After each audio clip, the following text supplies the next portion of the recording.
The time has finally come, everyone. Keep it locked and loaded because this is High Caliber. I'm Camille Salazar-Hadaway, and I'll be your host for the full reveal. We're about to break it all down, but first, a quick glimpse at what's to come courtesy of Chris Waters and Ubisoft News. All it takes is one look at the new season coming to Rainbow Six Siege to tell you that High Caliber is here to make an impact. Thorn joins the defenders, armed with a dangerous new gadget to send attackers scrambling, and a deadly new weapon to greet them when they do. In addition to the new HUD you're seeing right now, renovations are complete on the Outback map. Plus, player protection updates, balancing changes, and more. It's all coming up right now. Last stop standing. Now I know what you were thinking. What was that weapon in Thorn's hand? How deadly is that gadget? And how exactly does one earn the nickname Thorn? These are all good questions. For the answers, here's game designer Dominic Clement and writer Simon Ducharme.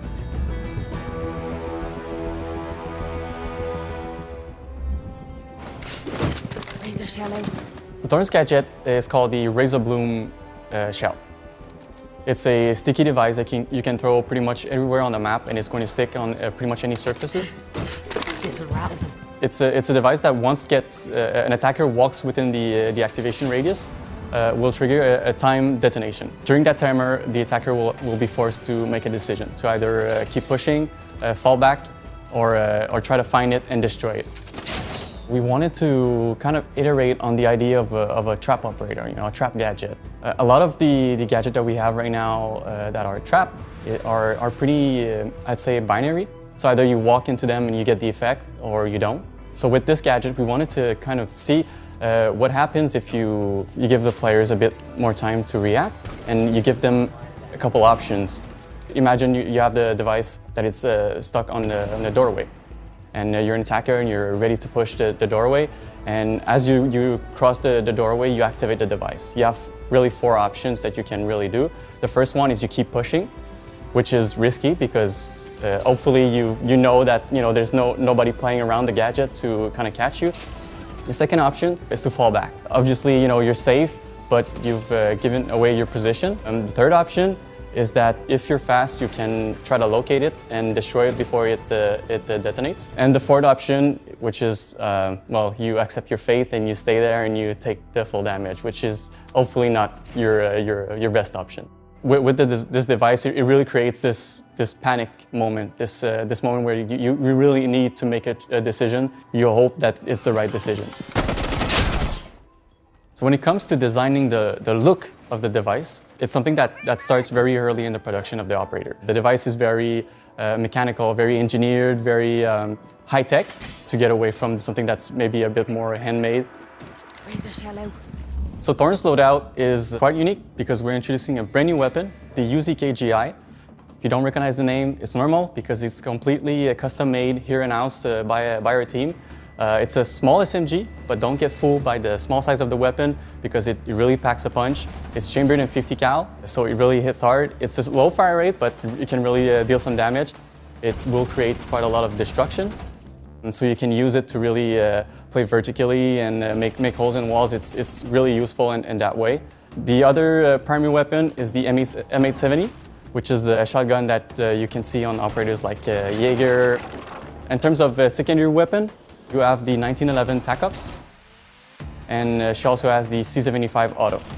In terms of secondary gadget, she has the shield and a barbed wire. The shield is actually something that was recommended by us from pro players during a pro workshop. They felt it was very good to synergize with the gadget of the operator, and we agreed and we kept it, and it's a very useful tool. And barbed wires are very useful to slow down the enemy. So if they get caught in the device and their barbed wire, they're going to have a hard time walking away from it. Thorn's going to be mainly playing as an anchor.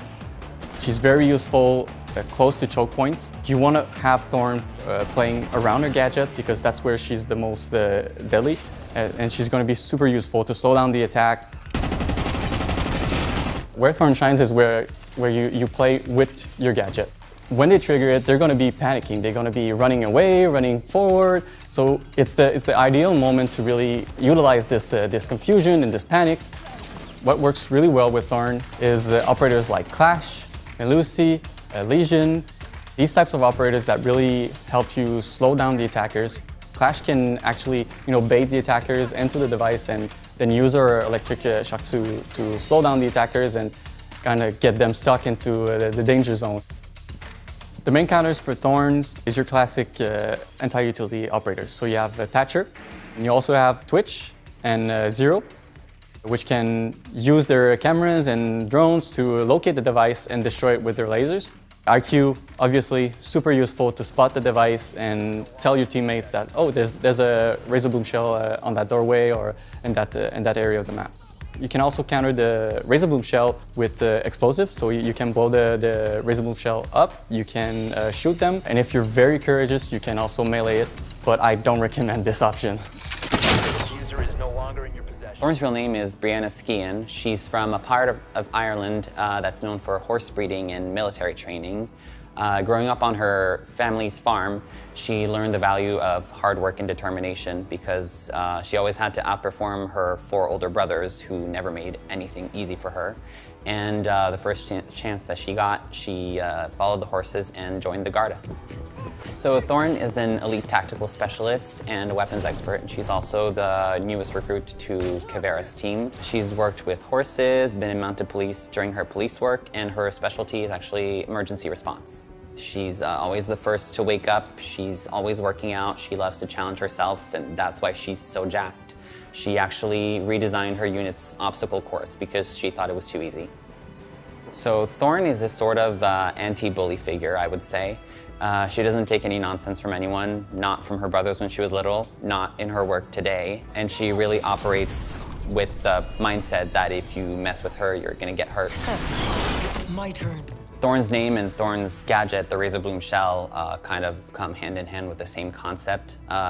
Mira actually designed the Razor Bloom after getting to know Thorn because she always talks about stories of her brothers trying to take stuff from her and her fighting back. If you try to take things that aren't yours, she's gonna fight back, and sometimes with sharp things. You located a bomb. High Caliber is taking us back to the Outback, and Jeremy Doucet is here to talk about the map rework in detail. As long as they didn't remove the shark, it's fine by me.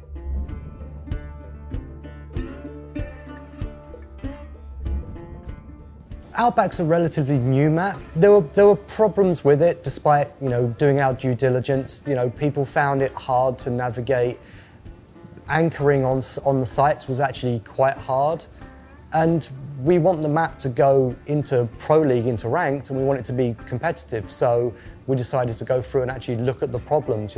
Talk to the pro players and talk to the community and see what they think the problems are and how we can address them. It's Outback version 2. It's much, much better. It's a lot more fun to play now.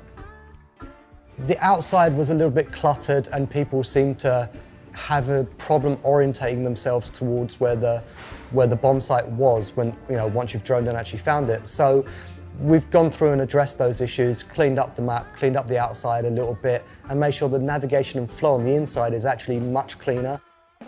Sam and Maddie worked really hard on the garage because it was a less picked bomb site for Office, and it was always a choke point. It was never fun to play, and you always ended up playing really off-site. So all of the changes, making it smaller and changing the windows, adding cover and just making that area much cleaner has helped the map massively.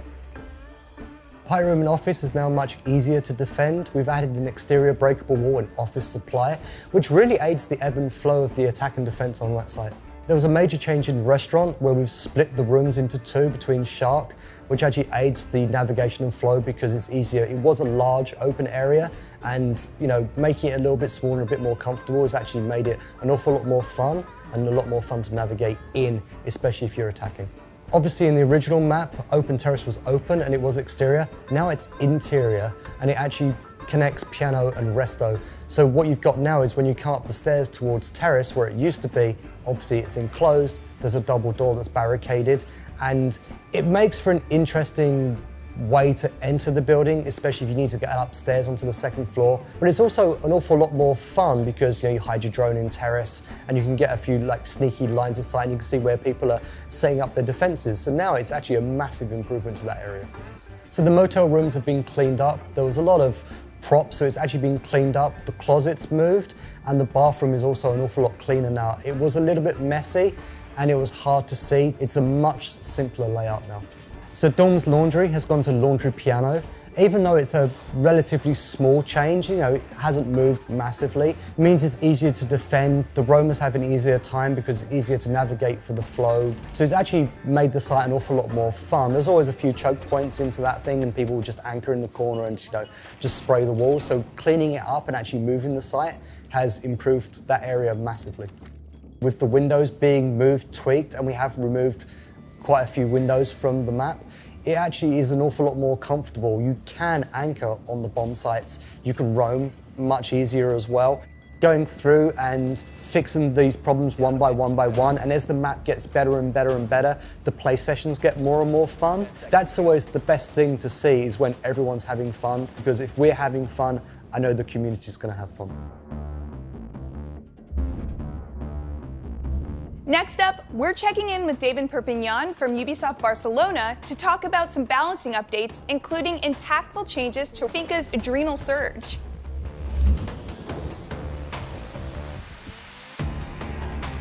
Currently, we have a wide variety of both cameras and drones in defense, and each one behaves a bit different when it comes to being outside of the building.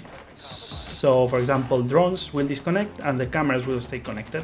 What are the main changes? We've defined the same set of rules for drones and cameras. This means that if drones get outside of the building, they will lose its connection after a few seconds, and cameras will behave in the same way. This is affecting Black Eyes, Bulletproof Camera, and also Maestro Evil Eyes. So with these changes, we're expecting Valkyrie to get a bit stronger when she's inside the building, because she will waste less cameras outside, more presence of cameras inside, and we're also expecting the frustration to be reduced for attackers when facing her, specifically in those maps where approaching the building is already a challenge. We also have a secondary issue that is related to Zeros, Argus cameras and Valkyries. Currently it takes a lot of time to get access to the camera right after deployment, and this is something that we want to fix. What we're doing is that we are allowing players to connect to their cameras even before they finish the deployment, which means that you can be holding on the camera with a connecting screen, and when the deployment is finished, you have instant access to the camera feed. In the current implementation, Finca can help other teammates to stand up from down but not out, but she cannot help herself. So we think this is something that we need to change. If she has available charges, she can trigger the ability and she will stand up.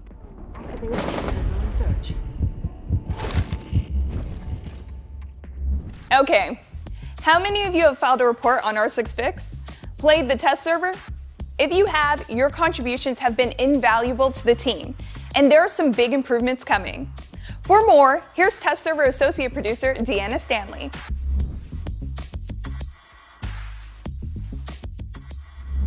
So the current system of R6 Fix, it's a bug reporting platform.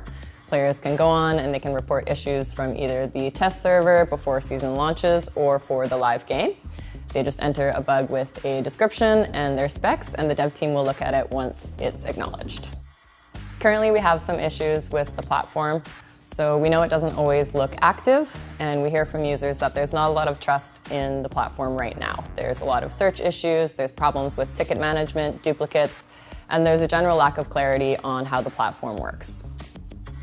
So with R6 Fix 2.0, we have a complete overhaul to the design, we have a better overall user experience, and we have a new severity system to start. So normally users who enter issues are the ones who decide and classify how severe an issue is, but now every contributor to the issue will have a say in that as well. And we've made it easier to submit issues and easier to throw your weight behind existing issues. So if you're spending your time to support the development of Siege by playing on the test server, we want to make sure that that time is respected. It's also why we added the possibility for our devs to discuss with players directly in the comment section of their tickets. So it's going to give them better visibility. They'll be able to receive updates on how the fixes are going. We also made it easier for users to search for issues, so it'll be easier to avoid duplicates, for example. We have added a notification system, so users will be able to track any updates to their tickets as well as resolutions. And we hope that this will encourage players to use this, as having this central hub is the fastest way that we can address an issue. So good news for console players, our 6fix 2.0 is mobile friendly, so we want to make sure it's more accessible to our console players since their feedback is just as important to us. It's going to make it more accessible. They can upload photos directly from their phone, and overall it should be a better experience for our console users. This is definitely the best way to reach out to our devs. It's why we opened this direct line of communication. We want to encourage people to use this channel. It's the fastest way, for sure, for us to see an issue. We're altering the structure of the test servers a little. We know that different players come to the test server for different reasons. Just because you're coming to check out a new operator, it doesn't necessarily mean you want to try out content that's still in the early development stages. So now content's going to be split into more focused testing periods. First, we have our season reveal. The day after the season reveal, we're going to put our seasonal content on the test server. That's going to be only content that's releasing with the season. After that, the season will launch, and the next up will be our new lab test server. So this is going to be more experimental features, giving players a sneak peek at something still in early development.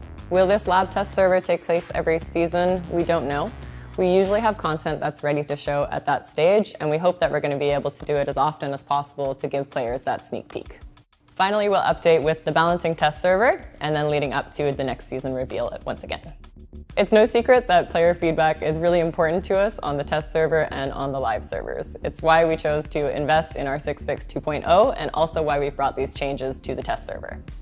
We want to build back that trust with the community, and we want to give back more to the community for their help. So we're looking forward to introducing rewards in year 7. This is going to provide content that's going to carry over to the live servers, and we're looking forward to sharing more on this next season. When you hear the Siege team use the phrase quality of life, what comes to mind? For High Caliber, it means a HUD that's more accessible and contains more information. And it means better player protections, whether you're live streaming or just playing with your squad. Maxime Daigle and Anne-Sophie Pelletier are here to tell you more.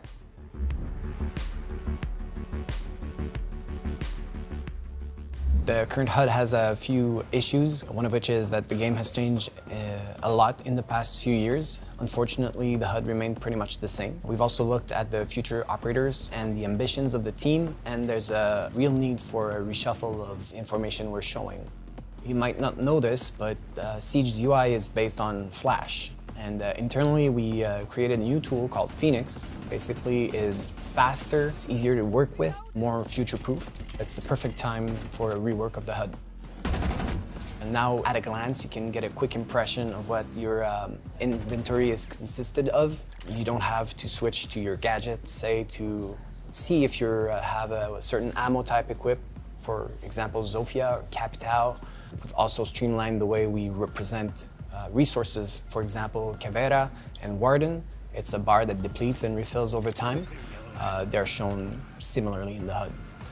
We also separated cooldowns from resources. For example, Clash has both. She has a resource bar for her electricity, but also the cooldown in between the shots that she can fire. We removed all the text in favor of icons, so we're way more specific in the icons. So if you're deploying an ADS, now the icon will show an ADS being deployed. If you're picking up a frost mat, that's the icon you will see. Last but definitely not least is the compass. It's now central to the HUD. Now the compass, for whatever's in front of you, is divided into 3 parts. You have what's above you, what's on the same level as you are, and what's under you.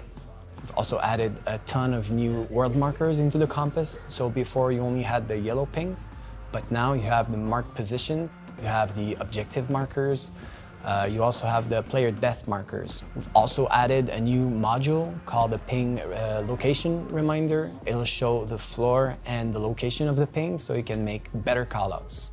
We've added a ton of new customization options. I suggest that you visit the new options menu. We've added a new tab for the HUD, and from there you can customize your HUD more than ever. And we're looking into ever adding more options, so eventually scaling and maybe move things around. Terror protection is our top priority, so we want to do it well. This is why we were taking our time with this feature. Our content creators are extremely important for the success of Rainbow, so we are in discussion with them to make sure that we are offering something that is tailored to their needs. However, we want to protect all players, so we will allow everyone to use an alter ego in the game that they can change in between matches so that they can have more privacy. Paired with a bunch of new settings that coming with them, we are hoping to alleviate the risk of being targeted negatively in game. At first, we will release the feature to a small pool of content creators.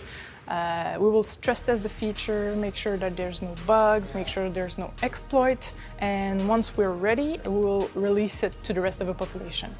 We realized that there is also a broader need of security at the account level for our players. So we reached out to our colleagues in charge of account at Ubisoft, and we are in discussion with them to provide broader security settings for our players. We are extremely excited to let our players try the new privacy settings in the near future. We're moving away from the static team colors. So from now on, in the accessibility tab, you can customize them, meaning that if you want to set your allies team to be red, and if you want to set your enemies team to be orange, you can do so now. We know that the color selection for now is not so great for our colorblind players, but we're willing to make this compromise for now, knowing that we're going to be adding a ton of new color options in the future. Gadgets in the world are eventually going to be showing the alliance. What that means is if we're throwing a C4, the light on the C4 will reflect if it's an enemy or an allied gadget. We're looking at the Claymore currently and also the barbed wire. Eventually, we're looking at adding more and more game objects that will reflect the colors that you chose in the accessibility options. At the Crystal Guard reveal, you met production coordinator Matt Daigle, who introduced you to the first stage of Elite skin customization. Well, he's back, and he's got some good news.